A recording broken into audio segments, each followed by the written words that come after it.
തൃശൂർ മുരിങ്ങൂരിൽ യുവതിയെ ഭർത്താവ് വെട്ടിക്കൊന്നു എന്നൊരു വാർത്തയാണ്. മുരിങ്ങൂർ സ്വദേശി ഷീജയാണ് മരിച്ചത്.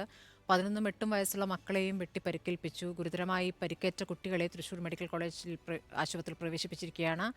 ബിനുവിനെ റീൽപ്പാളത്തിൽ മരിച്ച നിലയിൽ കണ്ടെത്തി. ജേസൺ വിവരങ്ങൾ നൽകും. ജേസൺ, രാവിലെ തന്നെ മോശം വാർത്തയാണ്. എന്താണ് സംഭവിച്ചത്? പോലീസ് എന്താണ് പറയുന്നത്? തീർച്ചയായും സ്മൃതി, രാവിലെ തന്നെ 2 മരണ വാർത്തകളാണ് നമുക്ക് റിപ്പോർട്ട് ചെയ്യാനുള്ളത്. തൃശൂർ മുരിങ്ങൂരിലാണ് സംഭവം. ഭർത്താവ് ഭാര്യയെ വെട്ടിക്കൊന്നിരിക്കുന്നു. സാമ്പത്തിക പ്രതിസന്ധിയാണ് ഇത്തരം കൊലപാതകത്തിലേക്ക് എത്തിച്ചതെന്നാണ് നമുക്ക് ലഭിക്കുന്ന പ്രാഥമികമായ സൂചന. ഭർത്താവിന്റെ വെട്ടേറ്റ് മുരിങ്ങൂർ സ്വദേശിനിയായ ഷീജയാണ് മരിച്ചത്. മാത്രമല്ല 2 കുട്ടികളെയും വെട്ടിപ്പരിക്കേൽപ്പിച്ചിരുന്നു. 11ഉം 8ഉം വയസ്സുള്ള 2 കുട്ടികൾ. അഭിനവ്, അനുഗ്രഹ എന്ന 2 കുട്ടികളാണ്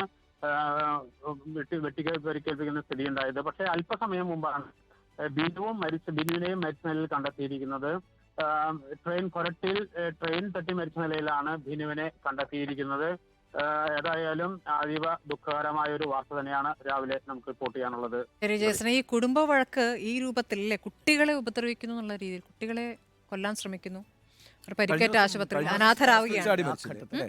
കഴിഞ്ഞ ദിവസം അമ്മ കിണറ്റിൽ ചാടി ഇങ്ങനെ 2 കുട്ടികളെ ദേഹത്തോട് ചേർത്ത് കെട്ടിയിട്ടാണ് കിണറ്റിൽ ചാടി. ഈ സാമ്പത്തിക പ്രശ്നങ്ങൾക്കോ മാനസിക പ്രശ്നങ്ങൾക്കോ ആത്മഹത്യ ഒരു പരിഹാരമേ അല്ല എന്നതുകൂടി നമ്മൾ ഓർമ്മപ്പെടുത്തുകയാണ്. വാർത്തകൾ വരുന്നത് രാവിലെ തന്നെ നമ്മളെ വല്ലാതെ അസ്വസ്ഥരാക്കുകയും ചെയ്യുന്നുണ്ട് അല്ലേ.